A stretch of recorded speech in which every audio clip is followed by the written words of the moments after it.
everybody, I'm Miss Cooksey. Today we're going to be talking about linear inequalities. So, linear inequalities are very similar to linear equations, except instead of an equal sign, they're going to have an inequality sign. So, either a greater than sign, a less than sign, or a greater than or equal to, or less than or equal to. So, we're going to look at how we graph these on a xy coordinate plane. So, let's start with some basic information that you're going to need in order to graph these. The first thing we're going to need to know is when we use a solid line versus a dashed line. So we're going to use a solid line to graph these when we have that equal sign with our inequality. So less than or equal to or greater than or equal to. We're going to use a dashed line to graph these whenever we do not have that equal sign. So when we have the equal sign, it means that all of the points along the line are part of the solution set. That's why we have a solid line to show that any point along that solid line is part of the solution set. The dashed line tells us that any point along the line is not part of the solution set, and only the shaded region, and we'll see what that means in a second, is part of the solution set. The next thing we need to know is when we shade. So linear inequalities have a really large solution set of possible solutions. Anything within the shaded region of a linear inequality is part of the solution set. So when we shade above, that's because y is bigger than the rest of the formula. So all of our greater than signs tell us that we're going to shade above the line. All of our less than signs tell us that we shade below the line. So if it's greater than, our solution set is anywhere in the shaded region above the line. If we have less than symbols, our solution set is anywhere in the shaded region below the line. So let's look at 3 different examples to see exactly what this looks like. So here we have y is less than 3x minus 2. We're going to start by graphing this exactly like we would graph normal equations in slope-intercept form. We're going to put a point, make my points a little bit bigger. We're going to put a point at -2, and then we're going to use our slope to go up 3, right 1. So up 3, right 1, up 3, right 1, down 3, left 1. Now we have our points along the line. Now we need to figure out, is our line going to be dotted or is it going to be solid? Well, this does not have an equal to sign, so our line is going to be dotted. So I'm actually going to go ahead and make a dotted line to connect my dots. So this means that anything along the line is not part of the solution set. So this line is a boundary, but anything, if you have a point that's directly on that line, it is not considered a solution of this inequality.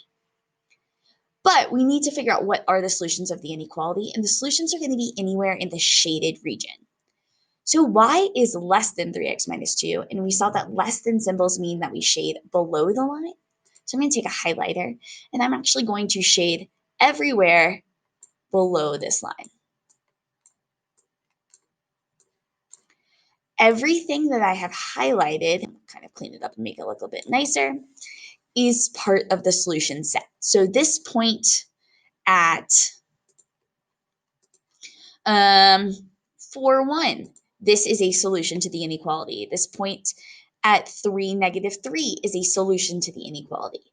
But anything in the non-shaded region or anything along the line is not a solution to the inequality. Let's look at this next example. Y is less than -2/3 x plus 4. I'm actually going to change this to say y is less than or equal to, so we can see what that looks like. Okay. Oh, never mind. I forgot that there's more examples.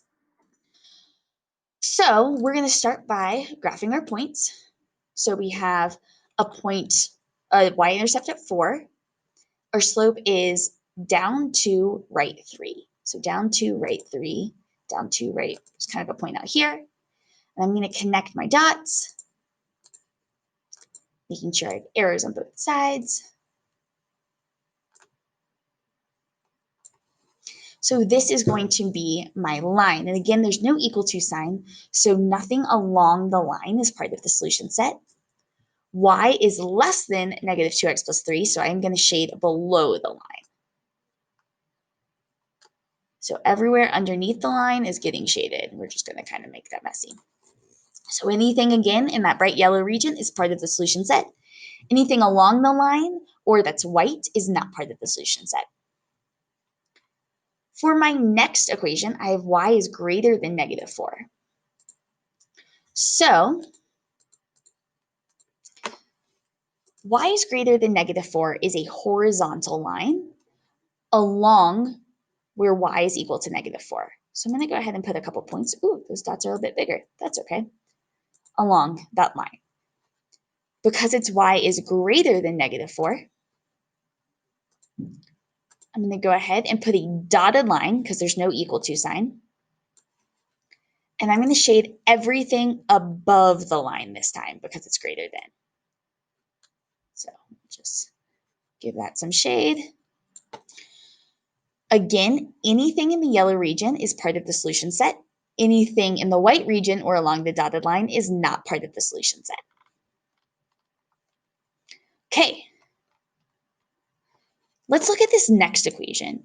Here I have 2x plus 3y is less than or equal to 6. Well, this one's going to be kind of hard to graph because it's not in y equals mx plus b form or slope-intercept form yet. So I'm going to change this to be in slope-intercept form before I do anything else. So I'm going to start by subtracting 2x from both sides of my inequality.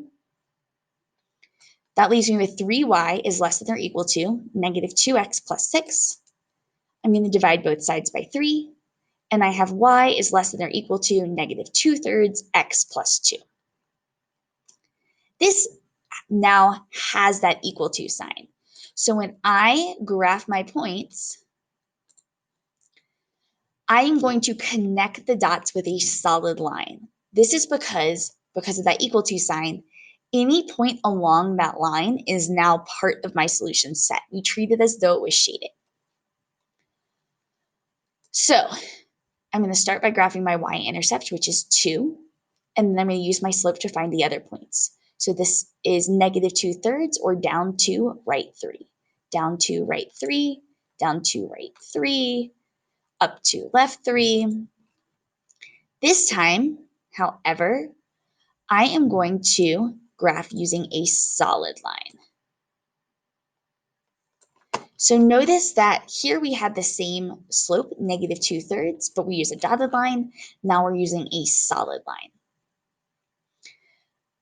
Here, my shaded region is less than, so we're going to graph below y is less than, so we're going to shade below, I'm so sorry. So I'm going to go ahead and shade in below.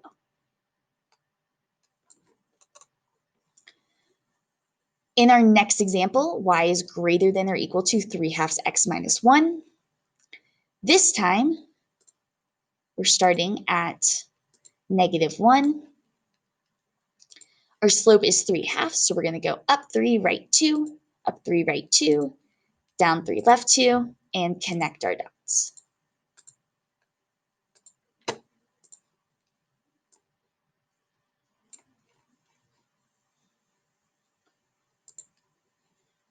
Y is greater than 3/2 x minus 1, so we're going to be shading above. Remember, we use a solid line because of this equal to sign, and because everything along that line is part of the solution set. Okay, our final example is x is greater than or equal to -2. Well, any equation that just has an x is going to be a vertical line along the point x equals -2. So everywhere where x equals -2 is going to get a point. There's an equal to sign, so I know I'm going to connect with a solid line.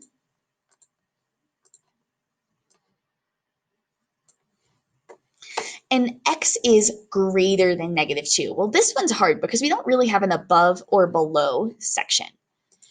But because x is bigger, this tells us that all of our x values are bigger than -2. So we're actually going to shade this towards the positive numbers, which we know are bigger than -2.